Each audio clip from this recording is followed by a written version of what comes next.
हर रोज नई कहानी देखने के लिए हमारे चैनल को सब्सक्राइब कीजिए और बेल आइकन को प्रेस कीजिए। तीन बहनों की लालची भाभी। करिश्मा, रेशमा और मनीषा तीन बहनें हैं। उनका एक भाई भी है, मयंक। मयंक अपनी बहनों को बहुत प्यार करता है, लेकिन मयंक की पत्नी सविता इस मामले में मयंक से बिल्कुल ही अलग है। वो अपनी ननदों का जितना बुरा कर सकती है उतना बुरा करती ही रहती है और अपनी ननदों पर हुक्म भी चलाती है। करिश्मा, करिश्मा, तुमने अभी तक नाश्ता नहीं बनाया? तुम्हारे भैया को ऑफिस जाने में देर हो रही है। हाँ भाभी, बस अभी बनाती हूँ। करिश्मा, तुम ये ढीलापन छोड़ दो। कल को पराये घर जाना है। वहाँ अगर तुम इस तरह से काम करोगी तो लोग क्या कहेंगे कि माँ ने और भाभी ने कुछ सिखाया नहीं। और तुम्हारी दोनों बहनें कहाँ है? रेशमा मार्केट गई है और मनीषा सो रही है। क्या? सुबह के 8 बज रहे हैं और ये महारानी अभी भी सो रही है? ये कहते हुए सविता अपनी सास दुर्गा देवी के पास जाती है। माँ जी, देख रही हो अपनी बेटियों के तौर तरीके? क्या हुआ बहू, सुबह सुबह क्या कर दिया मेरी बेटियों ने? अरे, एक तो अभी अभी उठकर किचन में गई है, दूसरी सुबह सुबह बाहर चली गई और तीसरी अभी तक सो रही है। क्या करूं मैं इन तीनों का? मैं तो परेशान हो गई हूँ।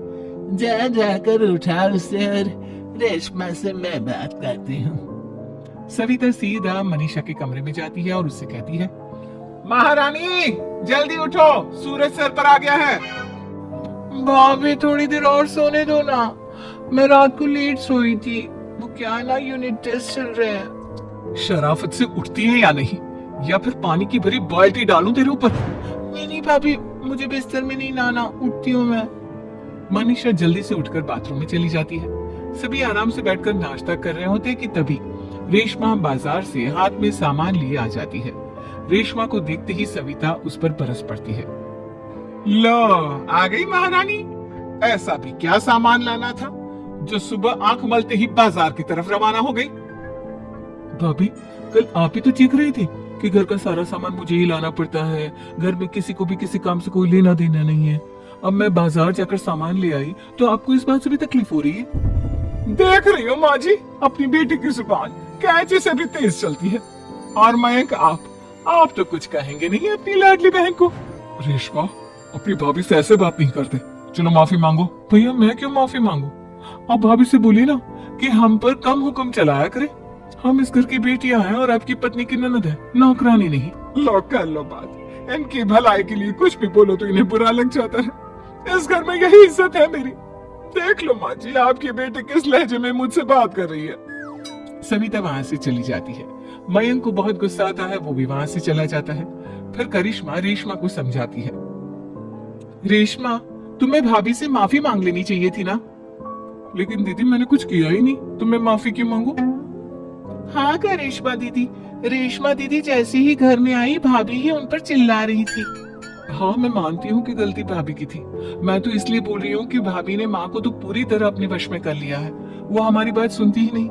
मयंक भैया हमारे लिए हमेशा खड़े रहते हैं, इसलिए उनकी बात का मान तो तुम्हें रखना चाहिए था ना। कोई फायदा नहीं दीदी, कुछ दिनों की बात और है, भाभी उन्हें भी हमारे खिलाफ भड़का देंगे। फिर वो भी माँ की तरह हमारी किसी बात का विश्वास नहीं करेंगे। इसी तरह सविता अपनी तीनों ननदों को किसी न किसी बात पर परेशान करती रहती थी। एक दिन मयंक अपनी तीनों बहनों के लिए गिफ्ट लाया।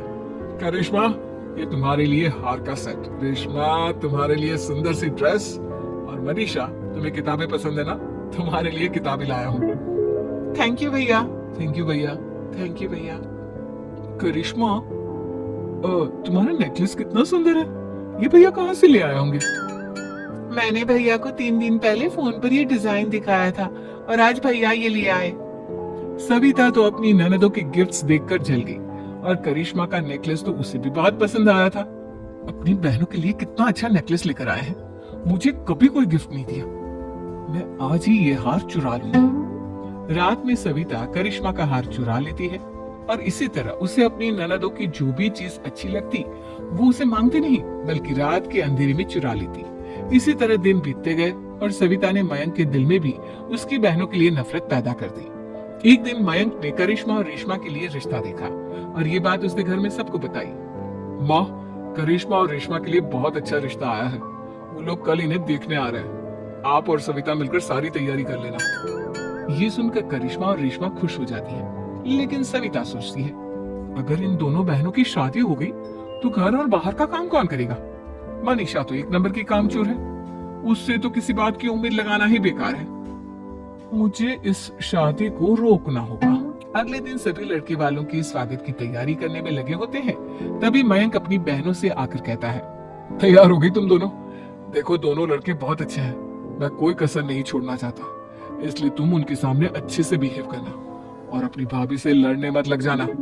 करिश्मा, तुम वो नेकलेस पहन लो ना जो मैं तुम्हारे लिए लाया था। भैया मैं बहुत देर से वो नेकलेस ढूंढ रही हूँ, लेकिन मुझे मिल ही नहीं रहा। क्या तुमने नेकलेस खो दिया? तुम्हें पता भी है वो कितना महंगा था?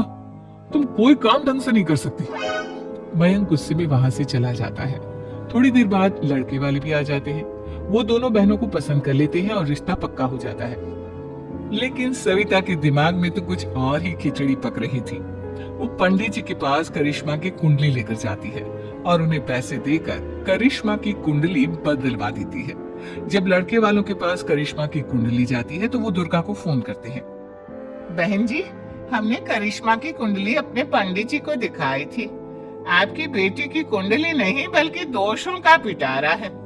देखिए, मैं और मेरे पति इन सब बातों में बहुत विश्वास करते हैं, इसलिए हम आपकी बेटी से अपने बेटे की शादी नहीं करा सकते। इस तरह करिश्मा का रिश्ता टूट जाता है और सभी घर वालों को बहुत दुख होता है।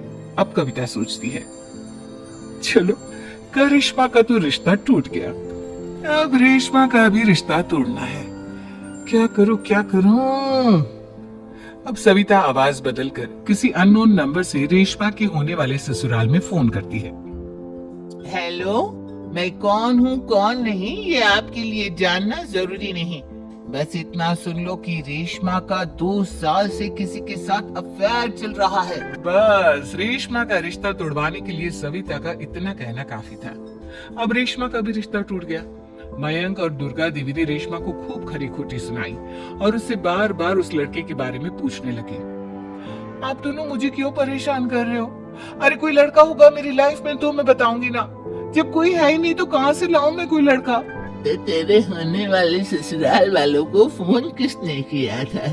माँ मैं नहीं जानती किसने फोन किया था, मैं सच कह रही हूँ। मैं तो पहले ही कह रही थी इसकी लगाम खींच कर रखो, लेकिन मेरी सुनता ही कौन है।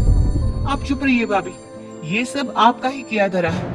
अब तीनों बहनों को विश्वास हो जाता है कि ये सब उनकी भाभी ही कर रही है। तीनों बहनें अपनी भाभी को सबक सिखाने के लिए एक वकील कर लेती है और घर में हिस्सा मांगना। देखो भैया, माँ बाप की जायदाद में जितना बेटों का हक होता है उतना ही बेटियों का, इसलिए इस घर के 4 हिस्से होंगे और हमें अपना हिस्सा चाहिए। मैंने तुम्हारे लिए क्या क्या नहीं किया और तुम इस घर में हिस्सा मांग रही हो? भैया, आप और माँ हम बहनों की कोई बात नहीं सुनते हो और भाभी हमारी शादी नहीं होने देगी क्योंकि उन्हें लगता है कि आप हमारी शादी में ज्यादा पैसा लगाओगे और उन्हें हम जैसी फ्री की नौकरानी कहाँ मिलेगी। तो हम भाभी के साथ तो रह नहीं सकते, हम बहनों को अपना हिस्सा चाहिए। अरे तुम्हें शर्म आनी चाहिए अपनी भाभी पर ऐसा इल्जाम लगाते हुए। वो तुम्हारे बारे में कितना सोचती है। हाँ माँ, भाभी हमारे बारे में बहुत सोचती है, दिन रात बस यही सोचती रहती है कि किस तरह से अपनी तीनों ननदों को परेशान करूं और कभी मुझे पढ़ने भी नहीं देती। दोनों बहनों का रिश्ता भी तो इन्होंने ही तोड़वाया है और रात में हमारे कमरे में आकर हमारी चीजें भी चुराती हैं। इसी तरह सविता की तीनों ननदें अपनी बात पर अड़ी रही। अब कोर्ट में तारीख भी शुरू हो गई। जब सविता को लगा कि उसकी तीनों ननद इतनी आसानी से नहीं मानने वाली, तो उसने अपने पति और सास को सारी सच्चाई बता दी और अपनी तीनों ननद से माफी मांगी। मयंक और दुर्गा को भी अपनी गलती का एहसास हो गया। अब सविता खुद करिश्मा और रेशमा के लिए अच्छा रिश्ता ढूंढती है और उनकी शादी करवाती है। हमें उम्मीद है कि आपको हमारी ये कहानी पसंद आई होगी। कृपया हमारे चैनल को सब्सक्राइब करें और सभी अपडेट्स के लिए बेल आइकन जरूर दबाएं। और हाँ, वीडियो लाइक और शेयर करना मत भूलिएगा।